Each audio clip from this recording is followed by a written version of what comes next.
नमस्कार, सगरमाथा प्राइम समाचारमा स्वागत छ। म जयन्ती पुडासेनी। नमस्कार, म पुष्पाश्री कार्की। सगरमाथा प्राइम समाचार सुरु गरौं अहिलेसम्मका मुख्य समाचारबाट।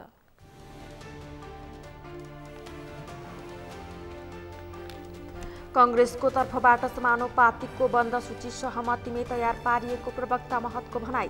1-2 दिनमै गठबन्धनमा सिट बाँडफाँडको टुङ्गो लाग्ने दाबी। मधेस विरोधीको आरोप लागेको नेकपा एमाले निर्वाचनका लागि मधेस प्रदेशमा आक्रामक ढंगबाट प्रस्तुत हुँदै तराई मधेसका प्रभावशाली नेताहरू एमाले प्रवेश गर्दै।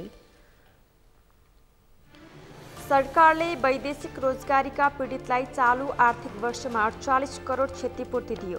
सामाजिक सुरक्षामा आबद्धलाई 10 लाख रुपैयाँसम्म उपचार खर्च दियो।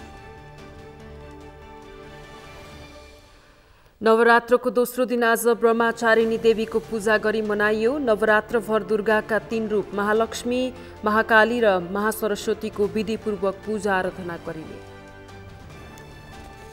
र स्थानीय तहको आधारभूत स्वास्थ्य केन्द्रको दरबन्दी संरचनामा सुधार गर्न हेल्थ असिस्टेन्ट सङ्घ नेपालको माग। स्वास्थ्य मन्त्री खापुङलाई ज्ञापन पत्र।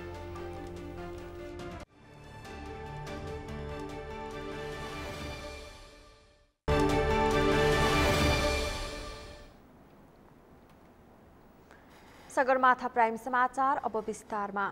नेपाली कांग्रेसका प्रवक्ता डाक्टर प्रकाश शरण महतले नेपाली कांग्रेसले आगामी निर्वाचनका लागि समानुपातिक तर्फको बन्द सूची सहमतिमा तयार पारेको दाबी गर्नुभएको छ।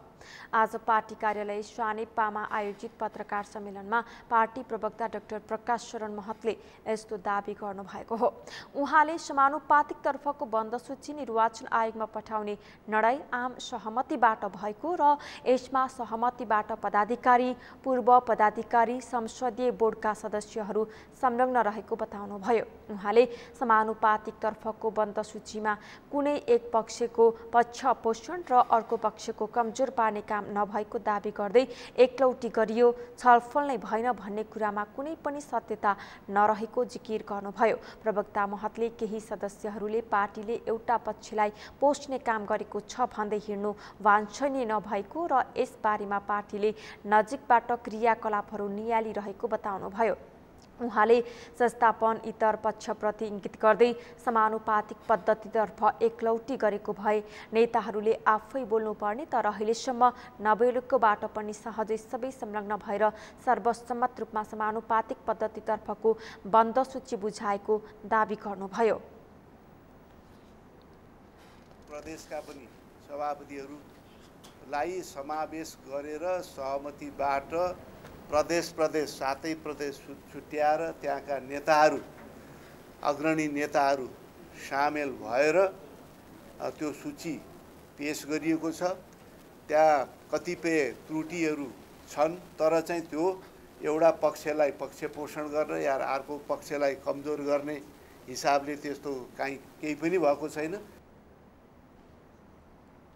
प्रवक्ता महतले राष्ट्रपति विद्यादेवी भण्डारीले नागरिकता विधेयक प्रमाणीकरण नगरेर संविधानको ठाडो उल्लङ्घन गरेको आरोप लगाउनुभयो। उहाँले 2 पटकसम्म संसदले पारित गरेर राष्ट्रपतिसम्म पुर्याउँदा पनि त्यसलाई हस्ताक्षर गरेर नफर्काउनु दुर्भाग्यपूर्ण रहेको बताउनुभयो। ओलीजीको पालामा पनि त्यो अध्यादेश मार्फत राष्ट्रपतिजीले त्यसलाई तत्कालै स्वीकृत गरेको थियो। अदालतले त्यस बेलामा अरू कारणले नभएर यो संसदबाट नै छलफल गरेर यसलाई टुङ्गो लगाउनुपर्छ भनेर त्यस बेलामा त्यो लागू नभएको हो। र नेपाली काङ्ग्रेसको नेतृत्वमा सरकार आएपछि, शेरबहादुर देउवाजी प्रधानमन्त्री भएपछि यो प्रक्रियालाई हामीले संसदमा अगाडि बढायौँ। प्रवक्ता महतले सरकारमा भएकै कारणले निर्वाचन प्रक्रियामा निर्वाध रूपमा सहभागी हुने र प्रचार अभियानमा सक्रिय हुने कुरालाई कम गर्न नमिल्ने बताउनुभयो। उहाँले निर्वाचन आयोगले जारी गरेको निर्वाचन आचार संहिताप्रति असन्तुष्टि व्यक्त गर्दै नेपाली कांग्रेस निर्वाचन आयोग आयोगको उक्त आचार संहिताप्रति गम्भीर रहेको बताउनुभयो। प्रवक्ता महतले 5 दलीय गठबन्धनलाई अन्तिम रूप दिने काम भइरहेको र 2 दिनभित्र नै सिट बाँडफाँडको टुङ्गो लाग्ने दाबी गर्नुभयो।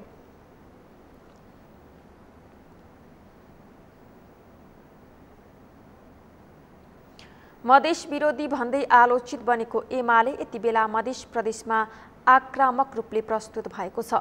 मधेस केन्द्रित दलका प्रभावशाली नेताहरूलाई एमाले दिनहुँ पार्टी प्रवेश गराएको छ। अघिल्लो स्थानीय तहको निर्वाचनमा 5औं शक्ति बनेको एमाले आगामी संसदीय निर्वाचनबाट मधेसमा पहिलो बन्ने तयारीमा छ। अमृत ढकालको रिपोर्ट। मधेस र मधेसी जनता विरोधी भन्दै आलोचित बनेको नेकपा एमाले आगामी निर्वाचनका लागि मधेस प्रदेशमा निकै सक्रियता बढाएको छ। संसदीय निर्वाचनको मिति नजिकिएसँगै एमाले शीर्ष नेताहरूको बढी समय मधेस प्रदेशमा व्यस्त हुन थालेको छ। एमाले अध्यक्ष ओलीले मधेस प्रदेशमा काङ्ग्रेस, माओवादी केन्द्र, जनता समाजवादी पार्टी र लोकतान्त्रिक समाजवादी पार्टीका प्रभावशाली नेताहरूलाई निकै तामझामका साथ एमाले भित्र्याएका छन्। अघिल्लो स्थानीय तहको निर्वाचनमा 5औं शक्ति बनेको एमाले हालै सम्पन्न स्थानीय तहको निर्वाचनमा दोस्रो शक्ति बन्न सफल भयो। आगामी संसदीय निर्वाचनबाट पहिलो शक्ति बन्ने गरी एमाले आक्रामक रूपमा मधेस प्रदेशमा प्रस्तुत भएको छ। बितेको 5 वर्षसम्म मधेस र मधेसी जनता विरोधी भन्दै आरोप खेपेका एमाले अध्यक्ष ओलीले मधेस प्रदेशमा लोकप्रियता बढाउनु मधेसवादी दलकै अकर्मण्यताका कारण भएको मधेस केन्द्रित दलकै नेताहरूको भनाइ छ। यो सब मधेसको नाउँमा राजनीति गर्ने मधेसी दलहरूको कमजोरी हो। उसैको कारणले गर्दाखेरि यो भइरहेछ र उसैका पार्टीहरू जुन मधेसका नाममा यिनीहरूसँग सरकारमा बसेका थिए, ठुलो शक्ति त 2टा पार्टी हो नि त, 2 पिलर सिस्टम डेभलप जुन एउटा काङ्ग्रेस र एउटा कम्युनिस्ट भनेर, त्यसैको वरिपरि घुम्ने मान्छेहरू जति थियो, आखिर मधेसको नाउँमा 74 मा भोट ल्याएर त थियो नि, त्यत्रो मान्छे शहादत दिएर त आएका थिए नि यिनीहरू। त्यो शहादतको बलमा आएका शक्ति आफूलाई भन्ने, तर आज फेरि त्यही नसमस्तक हुने त्यही काङ्ग्रेस र एमालेको भनेपछि त्यो त शक्ति स्वाभाविक हो कि केपी ओलीजीको शक्ति बढ्नुको कारणै त्यही हो नि त। स्वागत गर्न त उहाँहरू नै लड्को तालले बसिराख्नु भएछ। एमालेको प्रभाव बढेसँगै लोकतान्त्रिक समाजवादी पार्टीले पनि एमालेसँग चुनावी तालमेल गर्ने निर्णय गरेको छ। त्यसबाहेक हृदय त्रिपाठी नेतृत्वको जनता प्रगतिशील पार्टी र सीके राउत नेतृत्वको जनमत पार्टीलाई पनि एमाले आफू नेतृत्वको गठबन्धनमा सहभागी गरेर मधेसमा ठुलै जनमत तान्ने रणनीतिमा छ। संविधान जारी भएदेखि नै बिग्रिएको मधेस र एमालेको सम्बन्ध पछिल्लो समय भने सुध्रदै गएको छ। यद्यपि मधेस मामिलाका जानकारहरूले भने एमाले र मधेसको सम्बन्ध सुधार नभई मधेसमा एमालेको मत मात्रै बढेको बताएका छन्। मधेसको सम्बन्धै एमालेसँग सुध्रियो भनेर भन्न मिल्दैन, किनभने मधेसको जबसम्म मागहरू छन्, मधेसको जुन जायज इस्युहरू छन्, त्यो इस्युहरूलाई एमाले सम्बोधन गर्दैन, तबसम्म त्यो सम्बन्ध सुध्रिँदैन। मधेस प्रदेशमा एमालेतर्फ आकर्षित भएको एमालेको दाबी छ, तर आलोचकले भने सांसदको टिकट र मन्त्री पाइने लोभले नेताहरू एमाले प्रवेश गरेको टिप्पणी गरेका छन्। ओलीको सक्रियताका बावजुद पनि मधेस प्रदेशमा एमाले पहिलो शक्ति हुन भने कठिन देखिएको छ।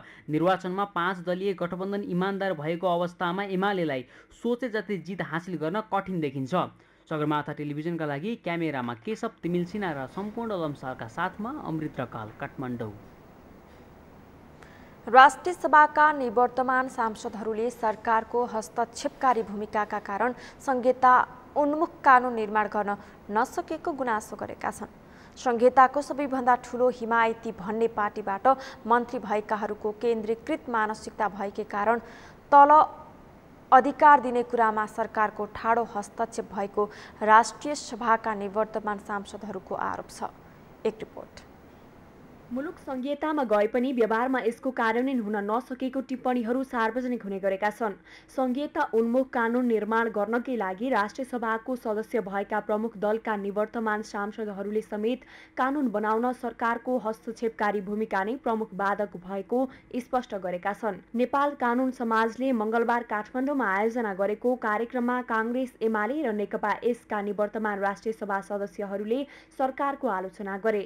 नेकपा यसकी वर्तमान सांसद नन्दा चापागाईले संविधान विपरीत गएर नागरिकता विधेयक रोक्न काम राष्ट्रपति विद्यादेवी भण्डारीबाट भएको उल्लेख गर्दै त्यसबारे न्याय दिन न्यायालयको ध्यानाकर्षण गराइन्। नागरिकता विधेयक जनताले कति चाहे कति चाहेनन्, तर नागरिकता विधेयकमा धेरै लामो छलफल भइरहेको छ। नागरिकता विधेयक आवश्यकता छ पनि हामीले भनिरहेका छौँ। राष्ट्रपतिज्यूले अहिले प्रमाणीकरण गर्नुभएको छैन, देश र राष्ट्रको निमित्त गरिएन भनिएको छ। तर होला, उहाँले देश र राष्ट्रको निमित्त सोच्नु भएको होला, तर विधानले त्यो दिएको छैन। नदिएको कुरा कसरी रोकियो, यसको न्याय कहाँ हुन्छ, मैले यही बुझ्न चाहेकी छु। यसैगरी काङ्ग्रेसका निवर्तमान सांसद राधेश्याम अधिकारीले संसदको 5 वर्ष कार्यकाल संहिता उन्मुख हुनै नसकेको स्वीकार गरे। उनले संहिताको हिमायती हौं भन्ने दलहरूका मन्त्रीहरूले संहिता अनुसारको अधिकार तल पठाउने काममा हस्तक्षेप गरेकाले सांसद र संसदीय काम कारबाही संहिता उन्मुख हुन नसकेको उनको आरोप छ। हामी संहिताका पक्षधर भए र जहाँ पनि भन्न छोड्नुहुन्न, उहाँहरू मन्त्री भएर आएको ठाउँमा यति तपाईँको हस्तक्षेप गर्नुभएको छ, संहितामा पावर नदिने कुरामा यति उहाँ सशक्त हुनुभएको छ, त्यो कुरा गरिसकेकै छैन। त्यो कुरालाई हेर्नलाई वन ऐन हेर्नुहोस्, खेलकुद ऐन हेर्नुहोस्, होइन? शिक्षा त ल्याउँदै ल्याउनु छैन नि, के ल्याउँदै ल्याउनु भएन के भन्नु। अब यति मात्रै हो र नीति, शिक्षा नीति उहाँले बनाएको शिक्षा नीति चाहिँ इचो ल्याएर छलफल गरौँ न भन्दा पनि पाइएन। त्योसम्मको हैसियत हाम्रो भयो संसदको। यो हाम्रो सभापति अहिले चाहिँ होइन पटक कुरा उठाइसकेको थियो नि हाउसमा, तर शिक्षा नीतिको, राष्ट्रिय शिक्षा नीतिको बारेमा पनि हामी छलफल गर्न पायौँ। एमालेका निवर्तमान सांसद परशुराम मेघी गुरुङले संसदको काम कारबाहीलाई प्रभावकारी बनाउने हो भने सांसदहरूले खेल्ने भूमिकाको सूची नै बनाएर अघि बढ्नुपर्नेमा जोड दिएका छन्। मलाई अहिले लागेको के हो भन्दाखेरि तपाईको अल्पमत बहुमत भन्ने कुरा चाहिँ बिरलै भयो भन्नुहोस्। यसको एउटै मात्रै कारण के हो भन्दाखेरि वास्तवमा हामीले यसलाई चाहिँ खुल्ला छलफल गर्ने, बहस गर्ने हुँदै हुँदै गुठी विधेयक सरकारले फिर्ता गर्यो। सरकारलाई बिचरा थाहा थियो कि थिएन यो विधायकी खुल्लापन भन्ने कुरा। हामीले त्यो विधेयक चाहिँ त्यहाँ आइसकेपछि हामीले यसका चाहिँ सरकारहरूसँग सबैसँग छलफल गरेर एक खालको चाहिँ समितिमा कन्सेन्सस बन्दै गइराखे। वास्तवमा त्यो एउटा तर सरकारले चाहिँ अब त्यो यो के भयो फिर्ता लिइहाल्यो, हडबडा, नत्र भने त्यहाँ एउटा कन्सेन्सस एउटा इन्भाइरोमेन्ट भइसकेको अवस्था। गुरुङले विधायकीहरूले खुलापनका साथ छलफल गर्ने अवसर नपाएकाले संघीय संसदको 5 वर्ष कार्यकाल उपलब्धिमूलक हुन नसकेको टिप्पणी गरे। संविधानले सबै नेपाली नागरिकको मताधिकार सुनिश्चित गरेको छ। सर्वोच्च अदालतले पनि आजभन्दा 5 वर्ष पहिले नै विदेशिएका नागरिकको मताधिकार सुनिश्चित गर्दै सबै नागरिकलाई मताधिकारको व्यवस्था मिलाउन आदेश जारी गरेको थियो। तर सरकारवाला निकायले अकर्मण्यता र व्यवस्थाका कारण निर्वाचनमा 50 लाखभन्दा धेरै नागरिक मतदान गर्नबाट वञ्चित हुँदै आएका छन्। अमृत ढकालको रिपोर्ट। सर्वोच्च अदालतले 5 वर्ष अघि नै विदेशिएका नेपाली नागरिकको मताधिकार सुनिश्चित गर्न आदेश जारी गरे पनि सरकारवाला निकायको अकर्मण्यताका कारण उक्त आदेश अझै कार्यान्वयनमा आउन सकेको छैन। 2074 साल चैत 7 गते नै सर्वोच्च अदालतले आदेश जारी गरे पनि सरकार, राजनीतिक दल र निर्वाचन आयोगले विदेशिएका नागरिकको मताधिकार सुनिश्चित गर्न व्यवस्था गर्दा आदेश अनुसारको काम हुन सकेको छैन। विदेशिएका नेपालीलाई मताधिकारको व्यवस्था गर्नुभन्दा पहिला राजनीतिक दलबीच सहमति, स्पष्ट कानुनी आधार र निर्वाचन सम्बन्धी सम्पूर्ण व्यवस्थापन गर्न आवश्यक रहेको निर्वाचन आयोगले जनाएको छ। यो कानुन पास भएर अब आसन्न प्रतिनिधि सभा र प्रदेश सभाको निर्वाचनमा विदेशमा रहेका नागरिकहरूले यो अहिलेको मताधिकार अहिलेकै आगामी निर्वाचनमा मताधिकार प्रयोग हुने सम्भावना अत्यन्तै न्यून छ। सबैजसो राजनीतिक दलका नेताहरूले विदेशमा रहेका नेपालीहरूलाई मतदानको अवसर दिनुपर्ने धारणा सार्वजनिक गर्दै आएका छन्। तर उनीहरू नै बारम्बार सरकारको नेतृत्व गरिरहँदा सर्वोच्च अदालतको आदेश कार्यान्वयन गर्न भने चुक्दै आएका छन्। केपी शर्मा ओलीले करिब 3 वर्ष 2/3 बहुमत रहेको सरकारको नेतृत्व गर्दा यसबारे कुनै चासो देखाएनन्। विदेशिएका नेपालीले पठाएको रेमिटेन्सले अर्थतन्त्र धान्ने मात्रै होइन, सरकारले उनीहरूलाई निर्वाचनमा सहभागी गराएर राज्यको नीति निर्माण र शासन व्यवस्थामा मत जाहेर गर्ने अधिकार दिन आवश्यक छ। सर्वोच्च अदालतले जुन फैसला गरेका छ त्यो फैसलाको सकारात्मक रूपमा त्यसलाई लिनुपर्छ। तर त्यो सकारात्मक फैसलालाई कार्यान्वयन गर्नको लागि कानुनी प्रबन्धहरू गर्नुपर्छ। कतिपय व्यवस्थापकीय कुराहरू पनि छन्। यी दुईटा कुरा नगरिकन खालि मोटो कुरा, नीतिगत कुरा गरेर मात्रै हुँदैन। जस्तो भनौँ हाम्रो विदेशमा रहेका नेपालीहरूको मताधिकारको कुरा बारेमा हामीले त्यसको व्यवस्थापकीय कुराहरूमा ध्यान दिइएन भने त्यो जुन उद्देश्यका साथ हामीले मताधिकारको कुरा गरेका छौँ त्यो उद्देश्य पुरा हुन सक्दैन। निर्वाचन आयोगका अनुसार देशभर करिब 1 करोड 80 लाख मतदाता छन्। विभिन्न अध्ययन र प्रतिवेदन अनुसार विदेशिएका नेपालीको संख्या 50 लाखको हाराहारीमा छ, जस अनुसार मतदान गर्नुपर्ने 27% भन्दा धेरै मतदातालाई बाहिर राखेर गरिएको निर्वाचन कति लोकतान्त्रिक र व्यावहारिक हुन्छ। देशको आर्थिक र सामाजिक विकासमा विदेशिएका नेपालीको महत्त्वपूर्ण भूमिका रहेको छ। रेमिटेन्स मार्फत देशको अर्थतन्त्रमा 28% भन्दा धेरै योगदान दिने विदेशिएका नेपालीको नोट चल्ने तर भोट किन नचल्ने प्रश्न उठ्ने गरेको छ। बाहिरको नेपालीलाई मत दिने भनेको चाहिँ मत लिने भन्ने मात्रै होइन, भोटको मात्रै कुरो होइन, भावनाको कुरो, भोट गाँच्ने कुरो मात्रै होइन, भावना गाँच्ने कुरा पनि हो। र सरकारले अहिले नागरिकता विधेयक मार्फतबाट गैर आवश्यक नेपाली नागरिकता भनेर जे व्यवस्था गरेको छ त्यसले पनि बाहिरको नेपालीलाई यहाँ गाँच्ने क्रम सुरु भयो भने अब विदेशमा रहेका नेपालीको चाहिँ कतारको चाहिँ रियाल पनि चल्ने, बेलायतको पाउन्ड चल्ने, क्यानाडा या अमेरिका अस्ट्रेलियाको चाहिँ डलर चल्ने, जापानको येन चल्ने, कोरियाको वन चल्ने भन्ने बाहिरका नेपालीको चाहिँ नोट चल्ने हो भने बाहिरको नेपालीको भोट किन नचल्ने भन्ने छ। त्यहाँ त्यो ठाउँमा त्यो सम्भावनामा त्यो परिस्थितिमा हामी पुग्छौँ। दलहरूले चाहेको भए बितेको 4 वर्षमा धेरै काम हुन सक्थ्यो। यसै पालिको निर्वाचनदेखि नै विदेशिएका नेपालीले निर्वाचनमा मत जाहेर गर्न सक्ने सम्भावना समेत रहेको थियो। तर दलहरूकै अकर्मण्यता र सर्वोच्चको आदेशलाई समेत व्यवस्था गर्दा आदेशको कार्यान्वयन अन्यलमा परेको छ। कानुन निर्माणका लागि दलहरूले यस विषयलाई संसदमा छलफलको विषय बनाउनु पर्ने हो, तर बितेको 4 वर्षमा यस विषयलाई दलहरूले कहिल्यै छलफलको विषय बनाउनु पर्ने आवश्यक नै ठानेनन्। न त दलहरूले विदेशिएका नागरिकको मताधिकार सुनिश्चित गर्ने सवालमा अरू कुनै उपायको खोजी गरे। आखिर दलहरूले विदेशिएका नेपालीलाई मताधिकार सुनिश्चित गर्न किन आनाकानी गर्दै आएका छन् त? अब हामी कहाँ कानुनलाई, अदालतको आदेशलाई पालना गर्ने चलन पनि छैन। एउटा कारण चाहिँ त्यो होला। नेताहरूले आफ्नो के गर्दाखेरि तत्काल फाइदा हुन्छ त्यो विषयलाई मात्रै हेरेर उनीहरूले कामहरू गर्छन्। अब सायद विदेशमा रहेका नेपालीहरूबाट मतदानको अधिकार प्रयोग गराउँदाखेरि उहाँहरूले खोजे जस्तो परिणाममा साथ नदिने, आफूले लाया ढङ्गले मतहरू नआउने भन्ने पनि सायद उहाँको त्यो सायद एउटा आशंका रहन सक्ला।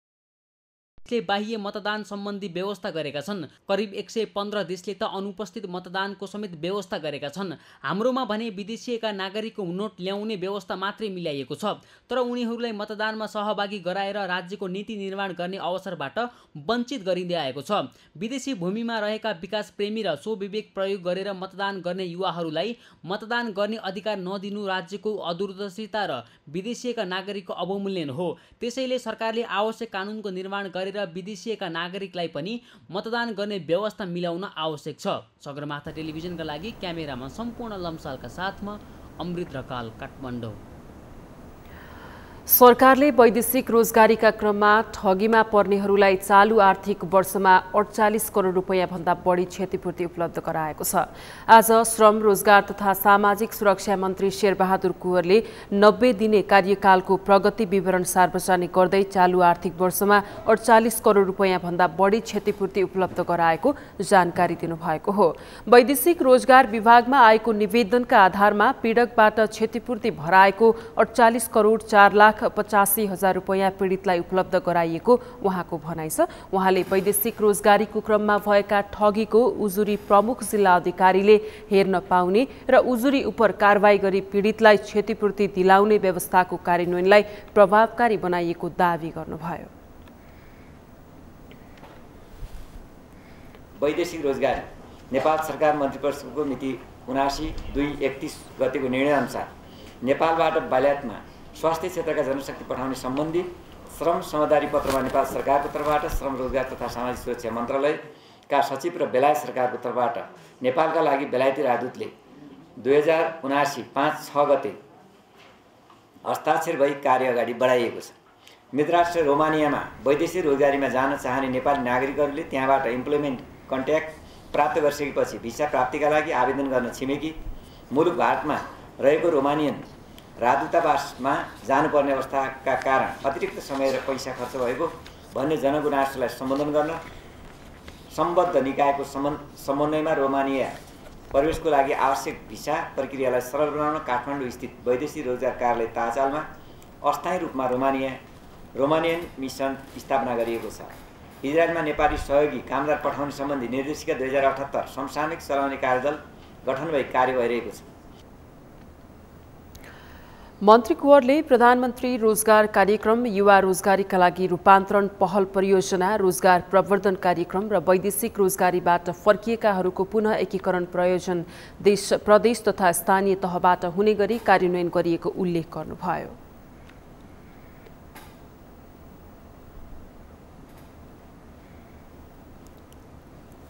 प्रधानमन्त्री रोजगार कार्यक्रम, युवा रोजगारीको लागि रूपान्तरण पहल परियोजना, रोजगार प्रवर्धन कार्यक्रम र वैदेशिक रोजगारीबाट फर्किएका व्यक्तिहरूको पुनः एकीकरण परियोजना प्रदेश तथा स्थानीय तहबाट हुने गरी कार्यान्वयन गरिएको छ। वैदेशिक रोजगारीबाट फर्किएका नेपालीहरूको पुनः एकीकरण सम्बन्धी निर्देशिका 2079 स्वीकृत भएको छ।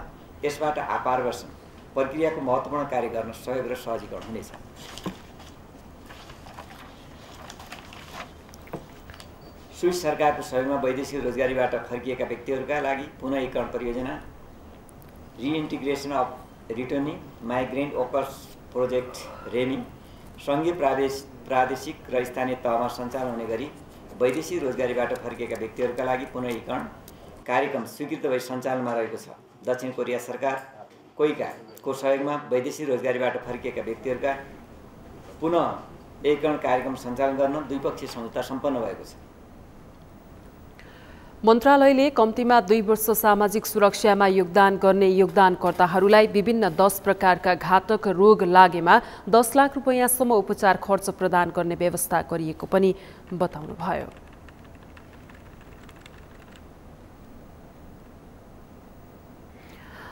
काठमाडौँ महानगरपालिकाले दशैं लक्षित बजार अनुगमन गरेको छ। आज टुकुचा स्थित तरकारी बजार, खाद्यान्न पसल र मासु पसल, खाद्य व्यवस्था तथा व्यापार कम्पनी लिमिटेडको स्टोरहरूमा अनुगमन गरेको छ। टोलीले महानगरभित्र रहेको भित्री पसलहरूमा गएर सामानको बिल, रजिस्ट्रेसन गरी नगरेको सामानको उत्पादन मितिको जाँच गरेको थियो। बजार अनुगमनका क्रममा कुराकानी गर्दै काठमाडौँ महानगरकी उपमेयर सुनिता डङ्गोलले बजारमा अखाद्य वस्तु धेरै बेचिरहेको पाइएको बताउनुभयो। उहाँले कतिपयलाई दर्ता गराउने कुराहरू नै थाहा नभएको र उनीहरूलाई सचेत गराइएको पनि बताउनुभयो। उहाँले बेच्ने मात्रै नभई किन्ने मानिसहरूमा पनि अखाद्य सामग्रीको पहिचान गर्न सक्ने अवस्था नरहेको बताउनुभयो। डिपार्टमेन्टल स्टोरदेखि लिएर गोदामहरू यो सबै ठाउँमा चाहिँ अनुगमन गर्ने, विशेष गरी यो दसैँमा किन भन्ने पनि कुरा हुनसक्छ र दसैँको समयमा धेरै किनबेच हुने, किनमेलको काम पनि धेरै हुने र दसैँको समयमा धेरै जसो अनियमितता हुने पनि देखिएको छ। बजारमा प्राइस हाइक हुने, कति कुरा त स्कार्सिटी भनिदिने अनि सबै कुरा स्टोर गरेर राख्ने, यस्तो खालको प्रचलन योभन्दा अगाडि पनि नभएको होइन। हामीले 3टा अप्रोचमा अगाडि बढेका छौँ। एउटा भनेको प्रमोसनल नै हो। कतिजना चाहिँ सुसूचित नै हुनुहुन्न कि उहाँलाई जानकारी छैन, दर्ता गर्नुपर्छ थाहा छैन। अनुगमनका क्रममा खाद्य विभागमा उत्पादित मिति मेटिएको खाद्य सामग्री पाइएको थियो, जसमा खाद्य व्यवस्था तथा व्यापार कम्पनी लिमिटेडकी तर्फबाट बागमती प्रदेशकी प्रमुख ज्ञानु थापाले मिति सकिएका खाद्य सामग्री विभागले नबेचेको दावी गर्नुहुन्छ।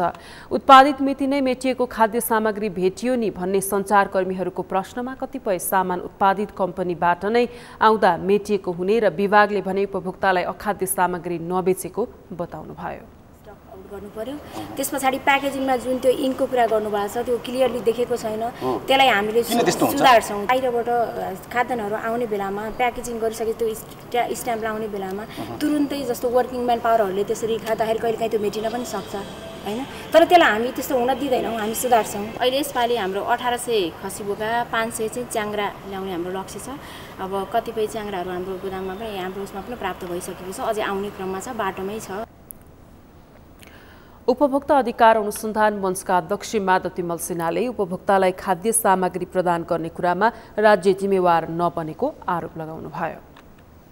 त्यो खानेकुरा खाद्य अखाद्य भन्न सक्नुपर्छ, देखिएको भरमा यो राम्रो छ पनि भन्न सकिँदैन, यो नराम्रो भन्न सकिँदैन। त्यस कारणले सबभन्दा ठुलो कुरा चाहिँ सङ्घीय सरकार सबभन्दा बढी जिम्मेवार बन्नु पर्यो, सँगसँगै त्यो स्थानीय सरकार सबैभन्दा अझ बढी चाहिँ जिम्मेवार बन्नुपर्छ। नागरिकको सबैभन्दा पहिले भेट्ने सरकार भनेको स्थानीय सरकार हो, तर विडम्बना यो चाहिँ एउटा विडम्बना साथ भन्नुपर्छ। स्थानीय सरकार पनि नागरिक हितप्रति, स्वच्छ बजारप्रति, प्रतिस्पर्धी बजारप्रति, अखाद्य वस्तुहरूको उत्पादन बेचबिखन भन्ने नियन्त्रण, उत्पादन नियन्त्रणप्रति चाहिँ जिम्मेवार भएको पाएको छैन।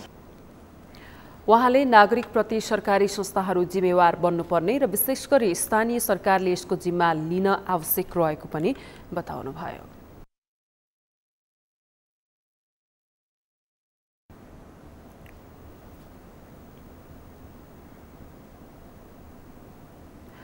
सगरमाथा प्राइम समाचारमा अब पालो विश्रामपछि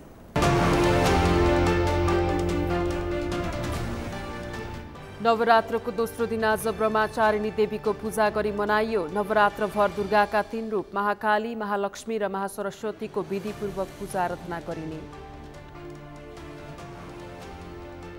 स्थानीय तहको आधारभूत स्वास्थ्य केन्द्रको दरबन्दी संरचनामा सुधार गर्न हेल्थ असिस्टेन्ट सङ्घ नेपालको माग, स्वास्थ्य मन्त्री खापुङलाई ज्ञापन पत्र। र जापानका पूर्व प्रधानमन्त्री सिन्जो आबेको राजकीय सम्मानका साथ अन्त्येष्टि, राज्यको ढुकुटी दुरुपयोग गरेर अन्त्येष्टि गरिएको भन्दै जापानीहरूको विरोध।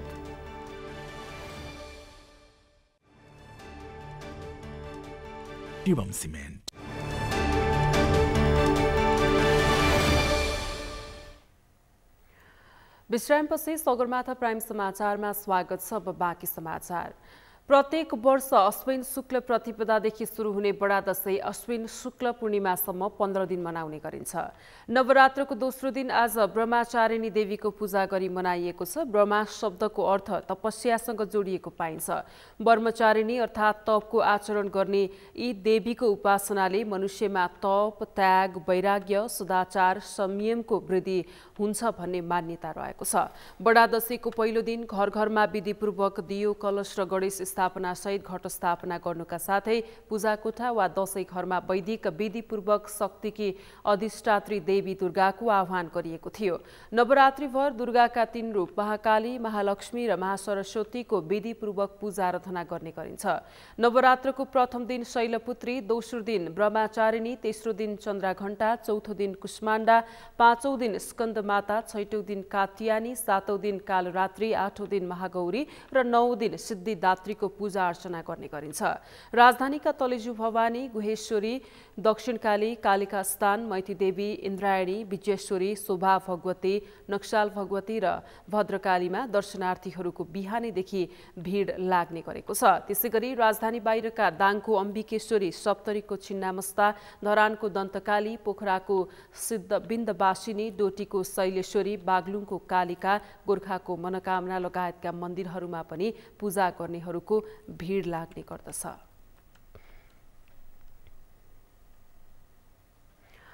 नेपालीहरूको महान चाड बडा दशैंको रौनकले यति बेला सबैतिर छाएको छ। दशैंमा घर घरमा मिठा परिकार खाने गरिन्छ, त्यसमा पनि मासुका परिकारहरू बढी मात्रामा खाने गरिन्छ। तर दशैंमा खाने मासु स्वास्थ्य, सफा र हुन आवश्यक छ। चिकित्सकहरू मासु खाँदा स्वास्थ्यको ध्यानमा राखेर चिल्लो, पिरो र मसला कम राखेर खान सुझाव दिन्छन्। यशोदा भण्डारीको रिपोर्ट।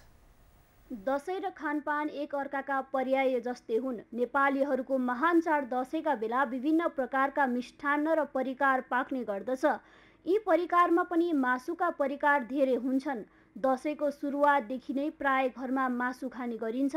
दशैंमा प्राय खसी, बोका, कुखुरा, च्याङ्रा, राँगा लगायतको मासु खाने गरिन्छ। तर कतिपय अवस्थामा मासुको अत्याधिक सेवन घातक पनि साबित हुन सक्ने चिकित्सकहरू बताउँछन्। हुन त मासुमा protein, zinc, vitamin B, potassium जस्ता तत्त्वहरू पनि पाइन्छ। तर सन्तुलित रूपमा मासुको सेवन गरिएन र सही तरिकाले खान जानेन भने यही मासु घातक बन्न सक्ने चिकित्सकहरू बताउँछन्। अत्याधिक मासु खाँदा अपच हुने, पेट बटारिने, बान्ता आउने, हैजा जस्ता समस्या निम्तिने साथै मुटु रोग, युरिक एसिड, उच्च रक्तचाप, कोलेस्ट्रोल लगायतका दीर्घकालीन रोग समेत निम्त्याउने मुटु रोग विशेषज्ञ डाक्टर सूर्यदेव पोटा बताउँछन्। अब चिल्लो बोसो त अब यो दसैँ र तिहारको सन्दर्भमा एकदम बढी प्रयोग हुन्छ होइन। त्यसलाई अब त्यस्तो रोगीहरू विशेष गरेर मुटुका नसाका रोगीहरू, रक्तनलीका रोगीहरू हुन्छन्, जस्तै हार्ट एट्याक भएको, प्यारालाइसिसहरू भएको, अरू हात खुट्टाको रक्तनलीहरूको रोग भएकोले चाहिँ सकभर जस्तै बोइल गरेर खान सकिन्छ। त्यो जस्तै चिल्लो र बोसो नभएको एकदम ठिक्क मात्रामा, धेरै नखाने, हामीले अब खाँदै नखाने भन्दा पनि ठिक्क मात्रामा खान मिल्यो। मासुको सेवनले शरीरलाई तन्दुरुस्त राख्छ र शरीरमा बल दिन्छ। तर यसको मतलब मासु खानै पर्छ भन्ने चाहिँ होइन। तथापि दसैँमा मासु खाने र सँगै कोल्ड ड्रिङ्क्स मदिरा समेत खाने गरिन्छ। यसले स्वास्थ्यलाई झन बढी असर गर्ने चिकित्सकहरू बताउँछन्। कोल्ड ड्रिङ्क्सलाई कार्बोनेसन गरिएको हुनाले त्यसले पेटमा ग्यास सर्ने, एसिडिटी बढाउने, पेट दुख्न थाल्ने जस्ता समस्याहरू निम्ताउने र मादक पदार्थको सेवनले कलेजो र फोक्सोमा गम्भीर असर पार्ने गर्छ। साथै मासु खाँदा रातो भन्दा सेतो मासु खानु उपयुक्त मानिन्छ। रातो मासुमा चिल्लोको मात्रा बढी हुँदा यसले मृगौला रोगी, कोलेस्ट्रोल र युरिक एसिडका बिरामीहरूलाई बढी असर गर्ने चिकित्सकहरूको भनाइ छ। यस्तै दसैँमा मासु खाँदा मासुसँगै हरियो सागसब्जी, फलफुल र सलाद पनि खान मुटु रोग विशेषज्ञ डाक्टर प्रभा चापागाई भट्टराई सुझाउ छिन्। बिहान पनि मासु खाने, दिउँसो पनि मासु खाने, बेलुका पनि मासु खाने, यो गर्नुभन्दा हामीले मासुसँग सागसब्जी खाऊँ, मासुसँग हामीले फलफुलहरू खाऊँ, मासुसँग हामीले चाहिँ फाइबर भएको चिजहरू, सलादहरू बढी खाऊँ। मासुलाई चाहिँ एउटा आइटमको रूपमा मात्रै खाऊँ। हामीले पुरा डाइटमा चाहिँ मासु मात्रै खाने भन्दा मासुलाई एउटा डाइटमा खाऊँ। र दोस्रो कुरा, दसैँमा चाहिँ मासु सँगसँगै हामीले कोल्ड ड्रिङ्क्सहरू पनि खान्छौँ होइन। अब त स्विट एन्ड कोल्ड ड्रिङ्क्सहरू पनि मुटुको लागि चाहिँ हानिकारकै छन्।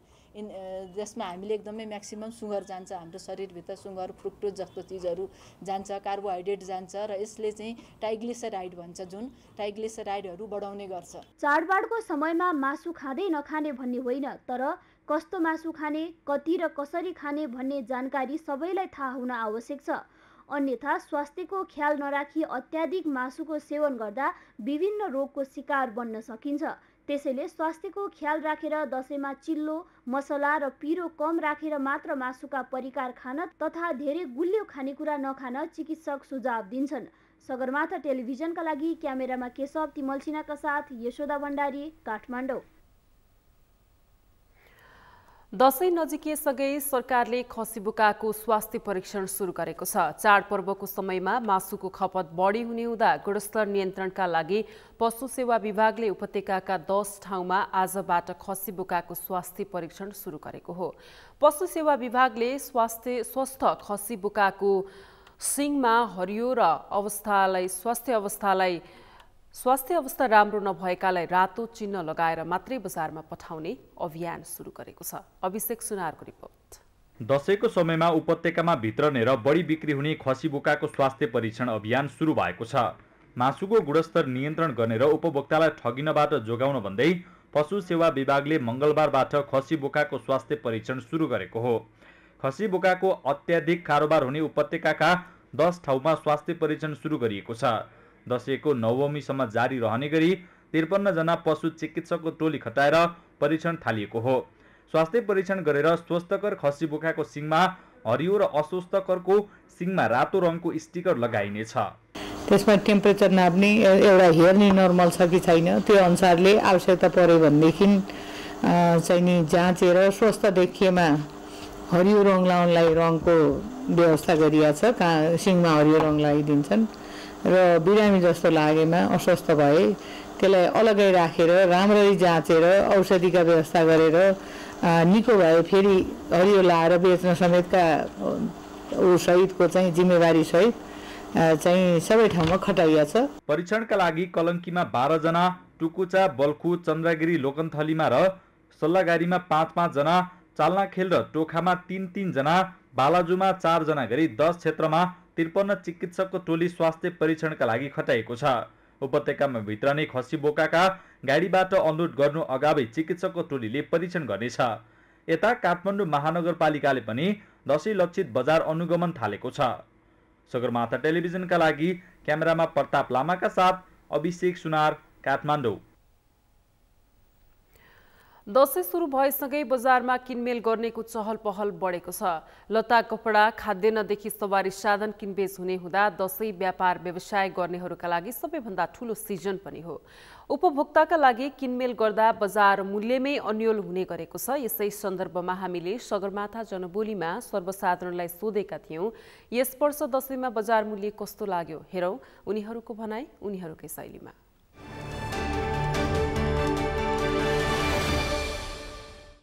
अहिले यो दसैँ नजिकिने क्रममा भन्दा पनि अहिले बजारको मूल्य चाहिँ योभन्दा अगाडि नै मूल्य वृद्धि भएको छ होइन, अति धेरै आकाशिएको छ। मध्यमवर्गीय र निम्नवर्गीयहरूलाई चाहिँ गाह्रै छ है। भनौँ हामी किनमेल गर्ने खाद्यान्न खानेकुराहरूदेखि लिएर लगाउने कुरासम्म चाहिँ अति महँगो भएको छ। यसमा चाहिँ सरकारको चाहिँ ध्यान आकर्षण होस् होइन। अहिलेको सरकार हाम्रो देउबा सरकार हो, हेरोस् यसले होइन। हामी जनताहरूलाई कति दुःख छ, कति हामी पिरमा परेका छौँ होइन। अब अहिलेको दसैँ कुराको मूल्य पहिलाको भन्दा चाहिने त्यो हदसम्म सामानमा चाहिने बढी मूल्य राखेको छ। अब विश्व परिवेशले गर्दाखेरि पनि अहिलेको स्थिति देशमा चाहिने अलिकति अब श्रीलङ्का जस्तो हुने कन्डिसन आइसकेको छ। देश आर्थिक मन्दीको अवस्था छ। त्यस कारणले पनि चाहिने अब दसैँको मूल्य त्यो सामानहरू किन्ने गर्दाखेरि पहिलाको भन्दा केही बढी मूल्य नै लागेको मलाई लाग्दछ। पहिलाभन्दा त महँगो छ होइन। अब किनभने अनुपातमा हेर्नुपर्ने रेसियो हो। अब स्यालेरीको रेसियो हेर्नु भने अहिले कम छ। आम जनताहरू हुन्छ नि, उहाँहरूको अनुसार त अब के छ भने अब तपाईँको इन्कम घट्दै गयो, महँगो यत्रो भएको छ भने के किन्ने कि बजारमा छिर्न साथ त अब टाउको दुख्छ कि। सामानहरूको मूल्य सुन्दाखेरि त पुरै अब के यत्रो महँगो भएको छ। अब बजार मूल्य त होइन राम्रो छ होइन। डिस्काउन्टहरू अलि बढी नै दिइरहेछ। अब अफरहरू हुन्छ नि त धेरै अब बजारमा चाहिँ, त्यही भएर सस्तो छ अलि अब अरू पहिले भन्दा चाहिँ होइन। अहिले दसैँमा चाहिँ मूल्य के गरिरहेछन् भने मूल्यहरू कपडाको जुन मूल्य छ त्योभन्दा नि बढी बनाइरहेछन् होइन। त्यो कारणले अहिले चाहिँ अप्ठ्यारो छ होइन। तर डिस्काउन्ट दिइरहेछन् भनिरहेछन्, यताउति डिस्काउन्ट दिइरहेछन् भनिरहेछ। त्यो त्यहाँ गएपछि त्यो छैन के, त्यो डिस्काउन्ट नै छैन।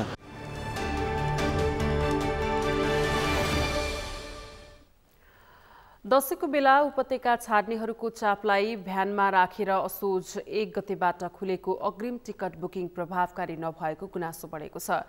यस वर्ष 25 देखि 30 लाखले उपत्यका छाड्ने आकलन गरेर खुलेको अग्रिम बुकिङबाट सजिलै टिकट पाउन छाडेको यात्रुहरूले गुनासो गरेका छन्।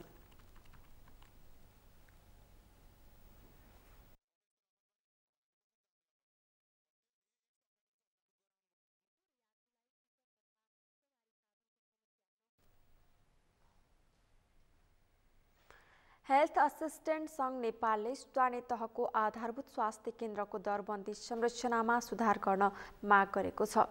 आज स्वास्थ्य तथा जनसङ्ख्या मन्त्री भवानी प्रसाद खापुङलाई मन्त्रालयमा ज्ञापन पत्र बुझाउँदै हेल्थ असिस्टेन्ट सङ्घ नेपालले आधारभूत स्वास्थ्य केन्द्रको दरबन्दी संरचनामा शैक्षिक योग्यताको अवमूल्यन भएको भन्दै त्यसलाई सुधार गर्न माग गरेको हो। 2079 असोज 4 गतेको मन्त्री स्तरीय निर्णयले आधारभूत स्वास्थ्य केन्द्रको दरबन्दी संरचनामा शैक्षिक योग्यताको अवमूल्यन भएको सङ्घको भनाइ छ। मन्त्री खापुङलाई ज्ञापन पत्र बुझाउँदै हेल्थ असिस्टेन्ट सङ्घ नेपालका अध्यक्ष दाताराम अधिकारीले स्वास्थ्य केन्द्रको सङ्गठन संरचना अवैज्ञानिक र असमान तवरले बनाइएको जिकिर गर्नुभयो। उहाँले यसरी सङ्गठन संरचना बनाएर स्वास्थ्य नीति 2076 को खिल्ली उडाइएको टिप्पणी गर्नुभयो। नलागी केही स्वार्थ समूहलाई मात्र फाइदा हुने गरी कलुषित मानसिकताबाट बनाइएको सङ्गठन संरचनाले जनसमुदायलाई गुणस्तरीय स्वास्थ्य सेवा प्रदान गर्न भनी ल्याएको स्वास्थ्य नीति 2076लाई समेत खिल्ली उडाउँदै कर्मचारीहरू बीच झैझगडा गराउने र समग्र स्वास्थ्य प्रणालीलाई नै ध्वस्त बनाउने हुँदा तत्काल यो सङ्गठन संरचनात्मक दरबन्दी 24 घण्टाभित्र फिर्ता गरी सर्वपक्षीय छलफलबाट विद्यमान नीति नियम र कानुन सम्बद्ध हुने गरी समस्त स्वास्थ्य प्रणाली सुधारमा लाग्न यस सङ्घ जोरदार माग गर्दछ। ज्ञापन पत्र बुझ्दै स्वास्थ्य तथा जनसङ्ख्या मन्त्री भवानी प्रसाद खापुङले सङ्घको मागप्रति आफ्नो ध्यानाकर्षण भएको बताउनुभयो। उहाँले यस विषयमा छलफल गर्ने र त्रुटि भएको ठाउँमा सच्याउने आश्वासन पनि दिनुभयो। प्राविधिक कुरा पर्या हुनाले अब यहाँले ध्यानाकर्षण गराउनु भएको छ, म धन्यवाद भन्न चाहन्छु। त्यसलाई चाहिँ यहाँहरूले भने अनुसारको के रहेछ अब हामी गम्भीर ढङ्गले चाहिँ बसेर छलफल गर्नेछौँ, त्यसलाई केलाउनेछौँ र अब त्रुटि आएर छ भने सच्याइनेछ। अब बुझाबुझै तलमाथि परेर छ भने बुझाबुझ गरौँला होइन। त्यसो भएको हुनाले अहिले मैले यही कुरा राखेँ। अब ध्यानाकर्षण गराउनु भयो, हामी छलफल गर्छौँ। हेल्थ असिस्टेन्ट सङ्घ नेपालले आफूहरूको माग सम्बोधन नभएमा चरणबद्ध आन्दोलनको कार्यक्रम घोषणा गर्ने चेतावनी पनि दिएको छ।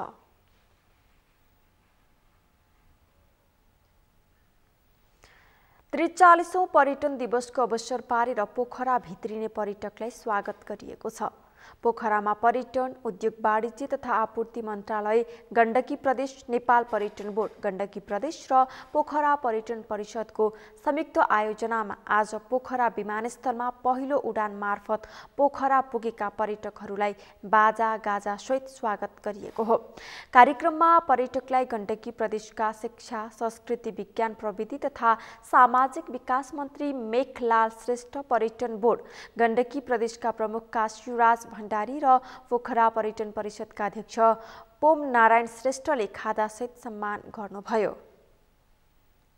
हामीले चाहिँ नि काठमाडौँबाट अपरेसनमा आएका जति पनि अन्तर्राष्ट्रिय एयरलाइन्स कम्पनीहरूका प्रतिनिधिहरूलाई हामीले यहाँ पोखरामा निम्ता गरेर हामीले एउटा चाहिँ यो अहिले नयाँ एयरपोर्ट जुन पोखरामा बनेर सकिएको अवस्था छ त्यो एयरपोर्ट भिजिट गराएर एउटा चाहिँ नि यहाँ एउटा पर्यटन मन्त्रीको उपस्थितिमा एउटा छलफल कार्यक्रम राखेर पोखरा इन्टरनेसनल एयरपोर्टबाट उहाँहरूलाई पनि फ्लाइट उडान चाहिँ भरिदिनको लागि हामीले विशेष आग्रह र पहल गरिरहेका छौँ। त्यस्तै पोखरा पर्यटन परिषदका महासचिव सञ्जय कान्त सिग्देलले काठमाडौँमा आउने विभिन्न अन्तर्राष्ट्रिय एयरलाइन्स कम्पनीका प्रतिनिधिहरूलाई पोखरा विमानस्थल अवलोकनका लागि बोलाइएको बताउनुभयो। अहिले हामी चाहिँ र सँगै नेपालमा अहिले फ्लाइट अपरेसन गरिरहेका अन्तर्राष्ट्रिय विमानका प्रतिनिधिहरू नेपालमा छन्, कन्ट्री म्यानेजरहरू, उहाँलाई पनि पोखरा लिएर आएका छौँ यही अवसर पारेर। र उहाँहरूको यो उद्देश्य के भन्दा या उहाँहरूलाई यो पोखरा इन्टरनेसनल एयरपोर्ट हामी आज देखाउँछौँ र उहाँलाई पोखराबाट चाहिँ जुन अन्तर्राष्ट्रिय फ्लाइट उडानका लागि हाम्रो व्यवसायहरूले गर्ने के र सरकारसँग उहाँले हामीले चाहिँ भेट गराउँछौँ र सरकार र व्यवसाय बिचमा हामी एउटा मिडिएटर बनेर पोखराबाट अन्तर्राष्ट्रिय उडानका लागि हामी चाहिँ एउटा चाहिँ उहाँलाई चाहिँ प्रोत्साहित पनि गर्छौँ र पोखरा उडाइदिनुहोस् भन्ने एउटा सन्देश चाहिँ दिन्छौँ। र सँगै आज भारतीय बोर्डर सिटीका चाहिँ केही मिडिया साथीहरूलाई पनि पोखरा बोलाएका छौँ। उनीहरूलाई प्रमाणपत्र प्रदान गरेर र खादा लगाइदिएर मन्त्री श्रेष्ठले स्वागत गर्नुभएको थियो। अध्यक्ष श्रेष्ठले उनीहरू 3 जना सहित पहिलो उडान मार्फत पोखरा भित्रने पर्यटकका लागि विभिन्न प्याकेजमा छुटेको व्यवस्था गरिएको जानकारी दिनुभयो। पर्यटन दिवसको अवसर पारेर पोखरा क्षेत्रीय अन्तर्राष्ट्रिय विमानस्थलको अवलोकन अन्तर्क्रियासँगै पोखराको राष्ट्र बैंक चोक स्थित पर्यटन बस पार्कमा बसमा यात्रा गरेर आउने पर्यटकलाई स्वागत गरिएको छ।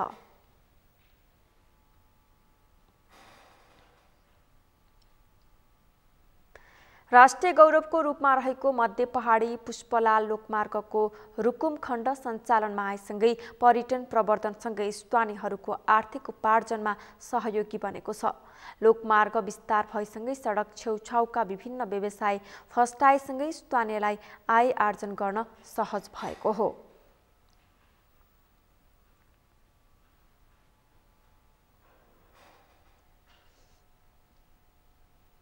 जिल्ला प्रहरी कार्यालय कञ्चनपुरले चाडबाडमा सुरक्षा संवेदनशीलतालाई ध्यानमा राख्दै नाकामा तालिम प्राप्त कुकुर परिचालन गरेको छ।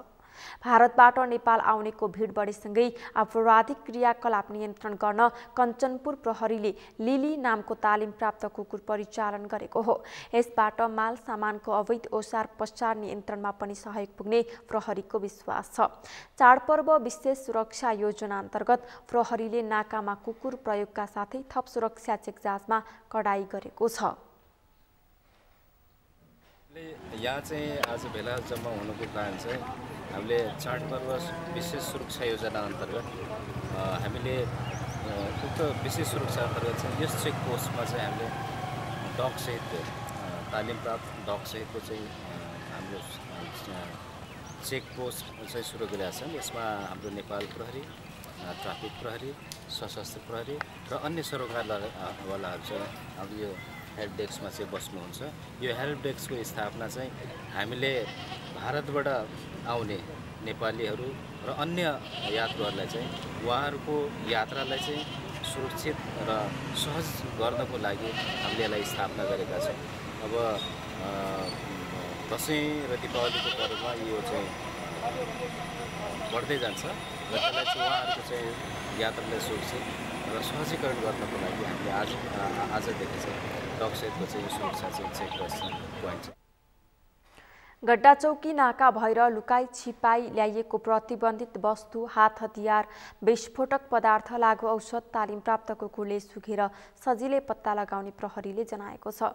थनगढी स्थित प्रदेश प्रहरी कार्यालयको K9 कुकुर शाखाबाट तालिम प्राप्त लिली कञ्चनपुर ल्याइएको हो।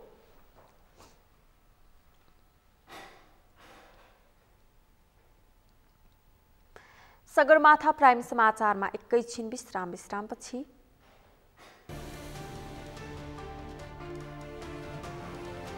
जापानका पूर्व प्रधानमन्त्री सिन्जो आबेको राजकीय सम्मानका साथ अन्त्येष्टि, राज्यको ढुकुटी दुरुपयोग गरेर अन्त्येष्टि गरिएको भन्दै जापानीहरूको विरोध। र 9औं राष्ट्रिय खेलकुदको उद्घाटन राष्ट्रपति र समापन प्रधानमन्त्रीले गर्ने, सहभागी टोलीलाई खेल पोसाक लगायतका सुविधा उपलब्ध।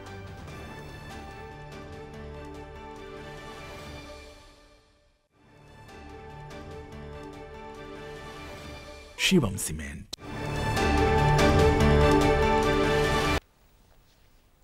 खेल समाचारसँगै हामी सगरमाथा प्राइम समाचारको अन्त्यमा छौं। अन्त्यमा मुख्य समाचार फेरि एकपटक।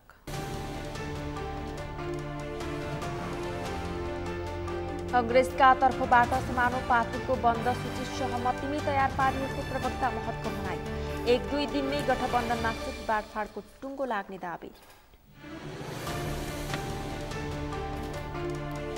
मधेस विरोधीको आरोप लागेको नेकपा एमाले निर्वाचनका लागि मधेस प्रदेशमा आक्रामक ढङ्गबाट प्रस्तुत हुँदै तराई मधेसका प्रभावशाली नेताहरू एमाले प्रवेश गर्दै। सरकारले वैदेशिक रोजगारीका पीडितलाई चालु आर्थिक वर्षमा 48 करोड क्षतिपूर्ति दियो। सामाजिक सुरक्षामा आबद्धलाई 10 लाख रुपैयाँसम्म उपचार खर्च दियो। नवरात्रको दोस्रो दिन आज ब्रह्मचारिणी देवीको पूजा गरी मनाइयो। नवरात्रभर दुर्गाका 3 रूप महाकाली, महालक्ष्मी र महासरस्वतीको विधिपूर्वक पूजा आराधना गरियो। र स्थानीय तहको आधारभूत स्वास्थ्य केन्द्रको दरबन्दी संरचनामा सुधार गर्न हेल्थ असिस्टेन्ट संघ नेपालको माग। स्वास्थ्य मन्त्री खापुङलाई ज्ञापन पत्र।